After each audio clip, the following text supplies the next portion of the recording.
Hey everyone, welcome back to Rewind by Affinity Streaming. I am Contrell, joined as always by Charlie. How are you, Charlie?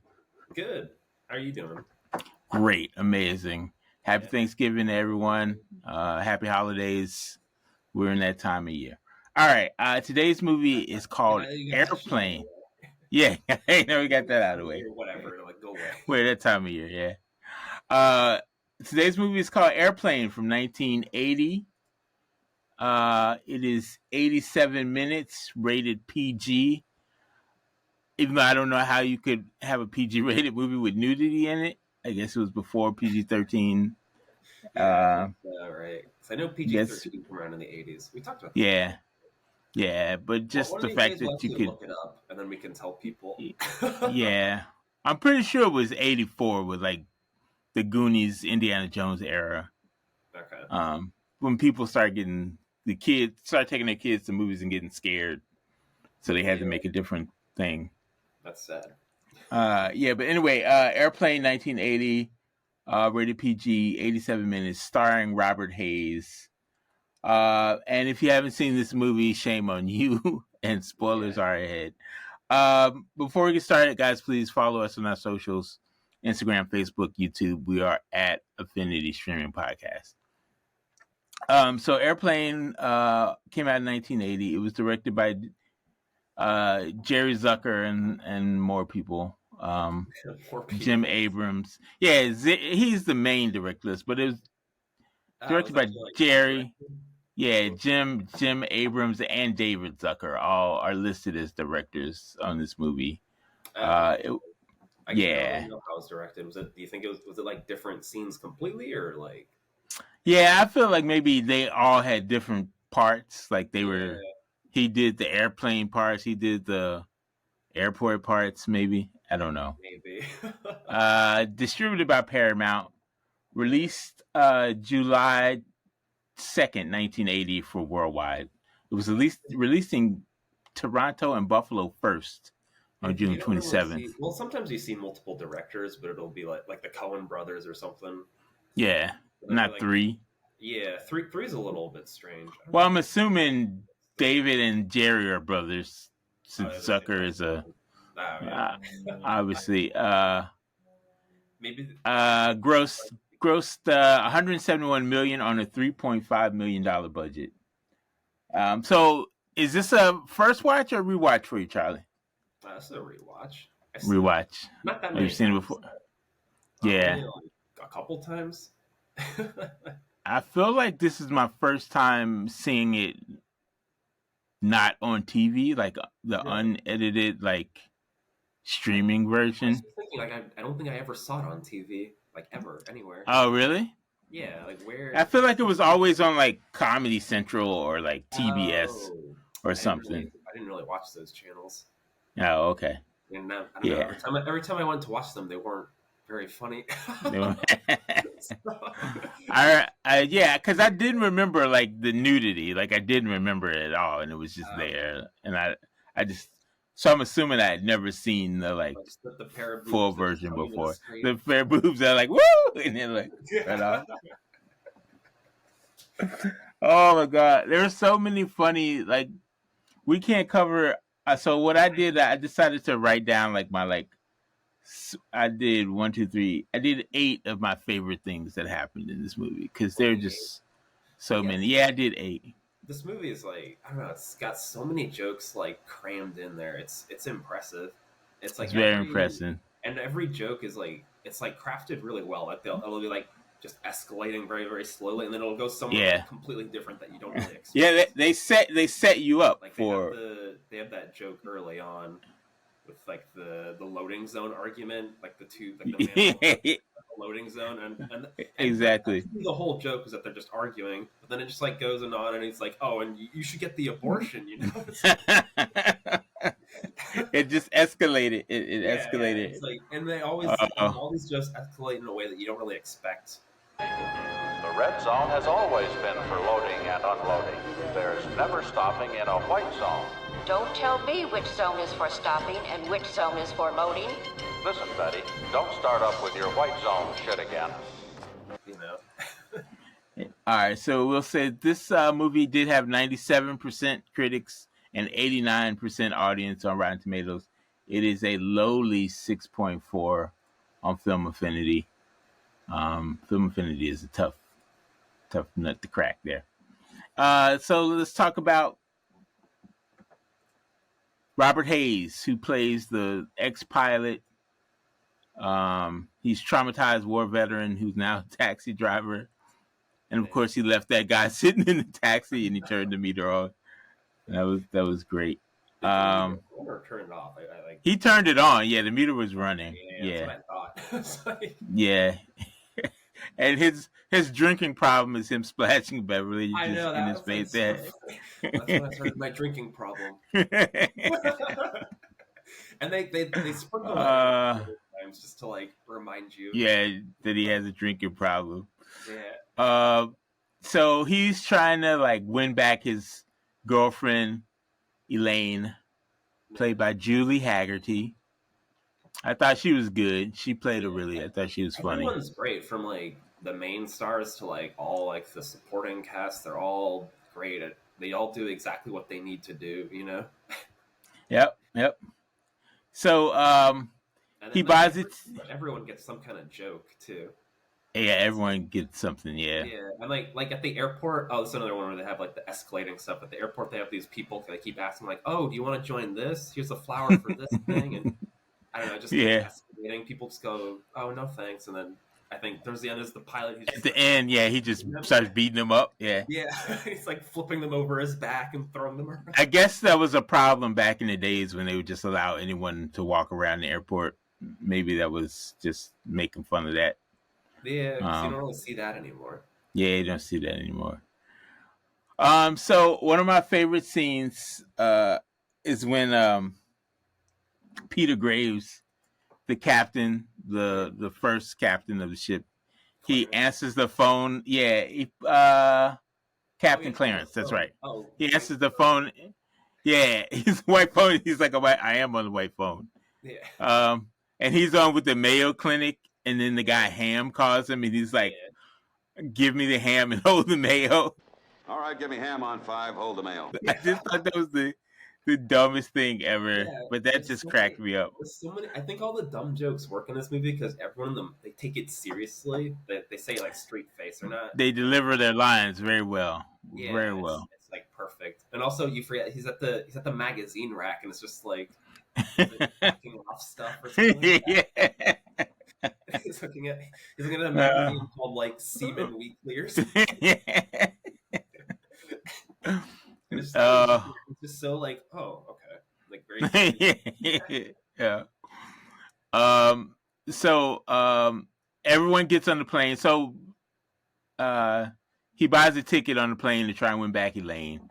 Yeah. Everyone on the plane. A smoking ticket. a smoking ticket. It's so stupid. It's so stupid. It's literally stupid, but it's so. That was hilarious, and I wasn't expecting that. He was like smoking and non-smoking. He was like smoking, and she handed him the ticket. Yeah, I forgot that part. Yeah, it's such a small joke, but then like on the plane, he also like pulls it out and it's still smoking. But and then also. No one even acknowledges that it's like strange. They're just like, oh, okay. Yeah, it's like, here's a smoking ticket. Yeah.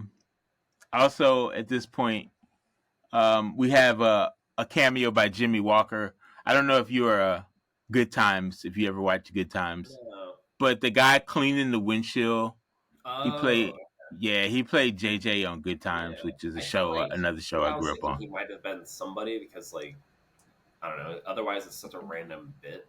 Yeah, it was pretty funny. Good Times, JJ Walker, Jimmy Walker.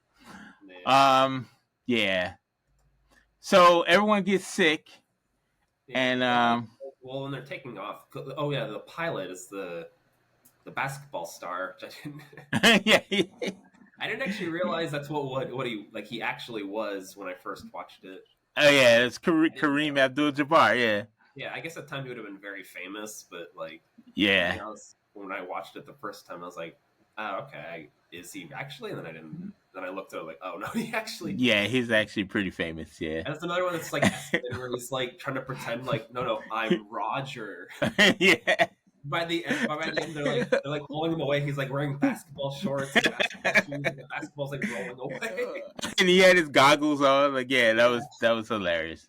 That was one of my favorite moments. I had that as one of my favorite when they pulled him away and he had his basketball. Yeah, he's on. Just like, he's literally just wearing everything except for the pilot coat. And the sick kid from the kid who was sick that was laying on the bed. Yeah. That they pulled onto the plane. She's Vicky from Love Boat. You ever watch Love Boat? No, I did not. No, never watched Love Boat. All right, so she's Vicky from. Yeah, she was good. Yeah, she was good at when the lady knocked her thing out, her IV out with the guitar.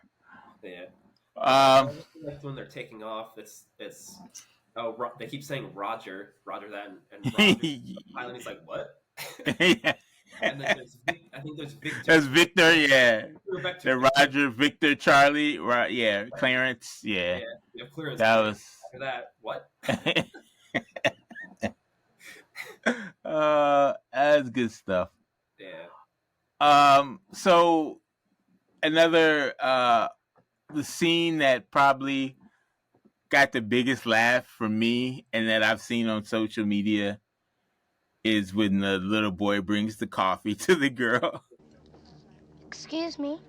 I happened to be passing, and I thought you might like some coffee. Oh, that's very nice of you. Thank you. Well, won't you sit down? Thank you. Cream? No, thank you. I take it black. Like my man. Yeah. And she says, I take it like I like my men black. Yeah. Oh my God. I almost died, man. Like I just had to stop and walk away from after to remove it at that point. Cause I was laughing so hard I started choking and I didn't want to die in the room by myself, laughing at Airplane. So I had to walk into a room with people to finish watching it. Yeah, this that's man, because there's so many jokes we keep saying, but they'll be like that where it's just completely absurd, but it's just again everyone just says it with perfectly straight faced. Yeah, and then when everyone gets sick and the pilot gets sick, this is when we get introduced to the greatest character of them all, Leslie Nielsen. Yeah. And she's looking for a doctor, and he's sitting there with his stethoscope in his ears, and then he's like, "I think he's a doctor." Yeah. Oh, he was great, Leslie Nielsen, man. Rest in peace, Leslie Nielsen. He did pass, right? Yeah, he passed in 2010. Oh shit, that was a long time ago. Yeah. Leslie Nielsen, one of the greats, man, because he could just deliver them lines so straight. Yeah. And it's they did it a couple times where they were just we have a problem at the hospital, and she's like, "What's that?" Well, a hospital is a building with sick people, and it's just that just cracked me up. They did that a couple times. You need to take them to the hospital. Why? What's that? A building with sick people in it. But that's not important right now. It's really funny, yeah. And so I really like the wordplay that they do with stuff like that, like the Clarence. Yes. Ham, hold the mayo. Hold the mayo. Yep, that was a great one. Yeah. So there was a flashback when Ted Stryker was in the hospital with Elaine. And they showed every time he tells the stories too, the people just kill themselves. It's so boring. I believe one of the guys that killed themselves was the guy from was Mr. Han from James Hong from Big Bang Theory. He's in a few episodes of Big Bang. Yeah. Big Bang Theory. So anyway. Yeah, he's the guy who stabbed himself. Yeah, he stabbed himself. The hospital, the sign outside the hospital had the Visa MasterCard logo on it. I just thought that was so funny, man. The small, when his psychiatric hospital, like on the side, they had like the MasterCard Visa logo. I just thought that was so hilarious. They're like just it's a little too real. Yeah, a little too real. That's a shame. Yeah, even in 1980. Yeah, but like there's the patient who thinks he's that one singer, and it was that singer. Yeah. I don't know the name, but I guess at the time she would have been more well known. Yeah, she's probably more famous. I don't remember her name either. But I remember thinking she must have been somebody famous. Oh. What's his problem? It's Lieutenant Hurwitz. Severe shell shock. Thinks he's Ethel Merman. You'll be swell. You'll be great. Gonna have the whole world. If they brought her in. I know. It's pretty funny. So it's literally just he thinks he's this famous singer, and it just is. It just is. It's over. It's just it is, and she's like getting up and like dancing and singing, and they have to like hold her back. And she's like, no. That was great. So Stryker has to end up flying the plane, and then they bring in the guy. And he goes, "What's that?" It's a place where the pilots sing. That's not important, and they bring in Robert Stack to help him navigate the plane, and we all know Robert Stack from like Unsolved Mysteries. He's the voice of Unsolved Mysteries. Okay. I did for years. You did not know that? You don't watch Unsolved Mysteries? No. Do you? Yeah, everybody watched Unsolved Mysteries. Everyone. What do you mean everyone? Everyone. Like, it's ran for 14 seasons. Everyone has seen an episode, at least one episode. No. No, yeah. When was it running at all? I just feel like it was running all through my childhood. Like, maybe... We had different childhoods. 14... Yeah, but it was like so many seasons. I don't know. Anyway, I think we're more than but there was like 175 episodes in season 14, so it ran for a long time. Jesus Christ! Yeah, there's a lot of unsolved mysteries. A lot of unsolved mysteries. Season 1. I don't see where. It doesn't have a date on when it started, but it's been around. Because there's been unsolved mysteries for. Because there's an unsolved mystery every day in the United States or in the world.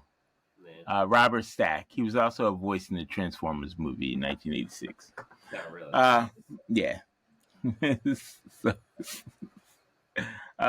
So anyway, he lands the plane.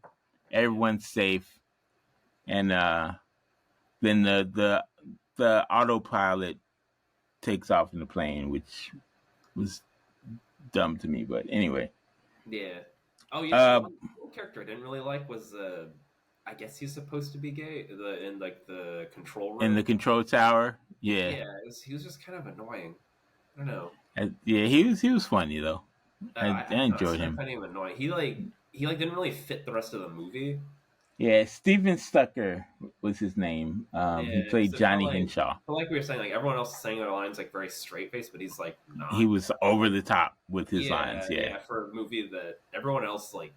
Yeah, they're over the top, but they don't. It's like the characters don't know they're over the top, but he knows. And he knows, yeah. It doesn't feel right for me. Throws the movie off. But you liked him? I enjoyed him. He wasn't a distraction to me. Yeah, it was just like at first it's fun, but then it's like every scene he's in, it just. Yeah, he takes over. Yeah. Yeah, it's like come on, let the other people like do their thing. So. We would be remiss to not mention one of the greatest scenes in cinema history. Barbara Billingsley.